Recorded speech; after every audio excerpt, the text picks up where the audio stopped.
নমস্কার বন্ধুরা, take experiment চ্যানেলে আপনাদের স্বাগতম। তো বন্ধুরা, আজকে আমরা একটি ইনভার্টার রিপেয়ার করব। এটি লুমিনাসের র্যাপিড চার্জ ইনভার্টার। তো আমার একটি সাবস্ক্রাইবার ভাই আমাকে কমেন্ট করেছিল যে কম্পোনেন্ট চেকিংয়ের ওপর কিছু ভিডিও বানান। আমি অবশ্যই বানাবো। তো এখানে এই ইনভার্টারটি প্রধানত ডেড কন্ডিশনে ছিল, মানে এসি লাইন ইনপুট করার সঙ্গে কিন্তু কোনো রকমের রেসপন্স এখানে পাচ্ছিলাম না, এবং ডিসি লাইন দেওয়ার সত্ত্বেও কিন্তু কোনো রকমের রেসপন্স এখানে ছিল না। মানে ধরতে পারেন এক প্রকার পুরো ডেড ছিল। এবং এখানে ট্রান্সফরমারের ওপরে একটু বার্নিশ ঢেলে নিয়েছি, কেননা ট্রান্সফরমার থেকে হামিংয়ের আওয়াজ আসছিল।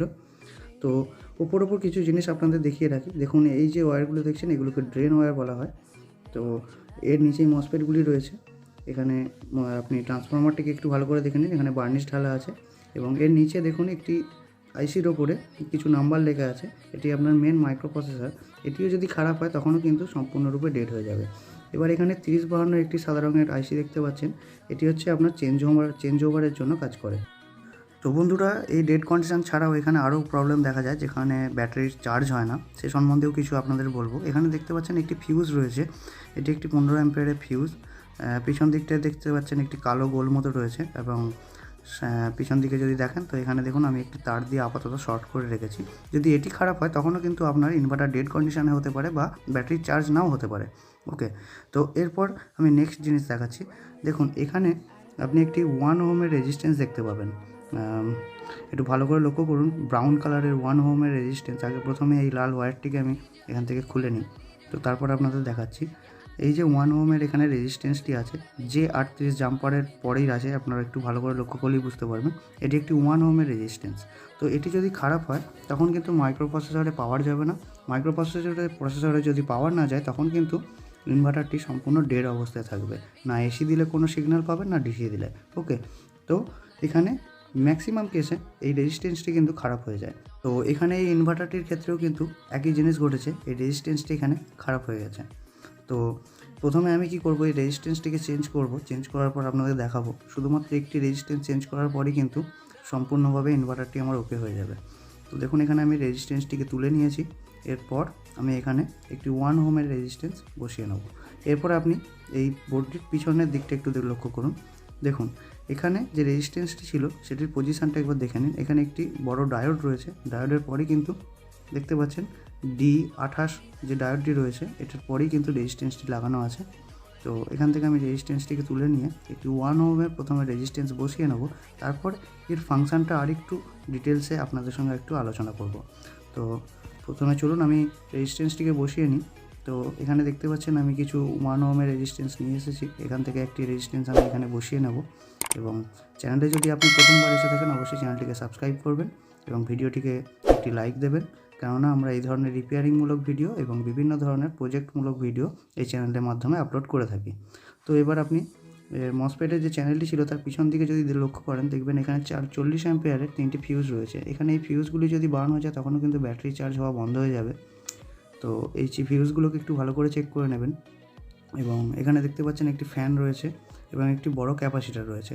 এই ক্যাপাসিটারটি যদি খারাপ হয় তখন কিন্তু এই রেজিস্ট্যান্সটিও খারাপ হয়ে যাবে এবং সেটটি পুরো ডেড হয়ে যাবে। ওকে, তো যেটা বলছিলাম, এই যে পিছনের দিকে ফ্যানটি রয়েছে, এটিও যদি বন্ধ হয়ে যায় কোনো কারণে, ফ্যানটি যদি খারাপ হয়ে যায় তখনও কিন্তু ব্যাটারি চার্জ হওয়া বন্ধ হয়ে যাবে। ওকে, কেননা মাইক্রো প্রসেসর তখন আর সিগন্যাল পাঠাবে না ফ্যানকে। তো যাই হোক, ফ্যানটি আপনি চেক করে নেবেন যদি ব্যাটারি চার্জ না হয়। আর এখানে দেখতে পাচ্ছেন চারটে মসফেট রয়েছে, এদিকে 4টে এবং এদিকে 4টে। নাম্বারটা আপনি ভিডিও পজ করে দেখে নিতে পারেন।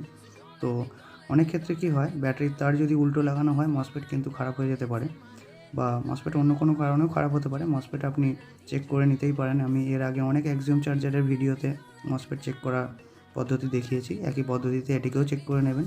এবং প্রতিটি মসফেটের পিছনেই দেখছেন ড্রাইভিং সেকশনটা রয়েছে, একটি জেনার ডায়োড এবং 2টি রেজিস্ট্যান্স রয়েছে।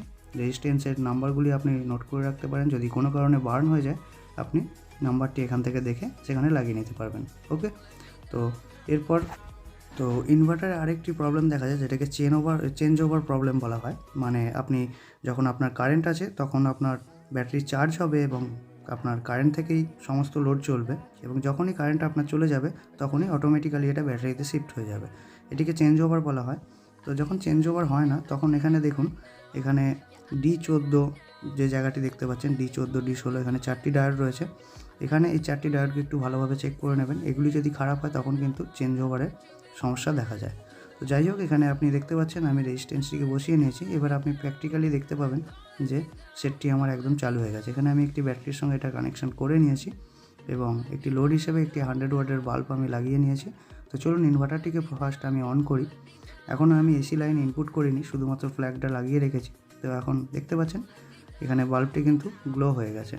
এখনও এসি লাইন কিন্তু আমি চালাইনি, সুইচ এখনও অন করিনি। তো যাই হোক, এবার দেখুন এখানে ইউপিএস মোডও কিন্তু অন আছে এবং ইকো মোড অন আছে, আর এখানে লোডটি আমার চলছে।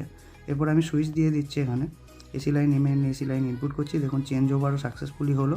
এখানে মেন্স অনও চলে এলো এবং ব্যাটারি চার্জিংও শুরু হয়ে গেছে, ফ্যান করতে লেগে গেছে। তো পুরনো সাবস্ক্রাইবার ভাই বলতেই পারেন যে হঠাৎ করে ইনভার্টারের ভিডিও কেন? দেখুন আমি মূলত ই রিক্সার চার্জারগুলোই সারাই রিপেয়ার করি এবং পাশাপাশি এই সমস্ত কাজগুলোও কিন্তু আমি করতে থাকি। তো একটি ইনভার্টার এসেছিলো রিপেয়ারিংয়ের জন্য।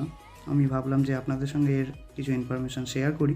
যদি ভবিষ্যতে আরও ইনভার্টার আসে, আরও অন্য সমস্যা নিয়ে আসে, তো অবশ্যই আপনাদের সঙ্গে সেগুলো শেয়ার করব। তো এখন দেখুন ফাইনালি আমার কিন্তু ইনভার্টারটি একদম পারফেক্টলি কাজ করছে এবং এইভাবে আপনারা কিন্তু ছোটোখাটো রিপেয়ারিংগুলো বাড়িতেই করতে পারেন। তো যদি এরকম রিপেয়ারিংয়ের ক্ষেত্রে কোনো সমস্যা হয়, অবশ্যই আপনি কমেন্ট বক্সে জানাতে পারেন বা পার্সোনালি আমাকে মেসেজও করতে পারেন।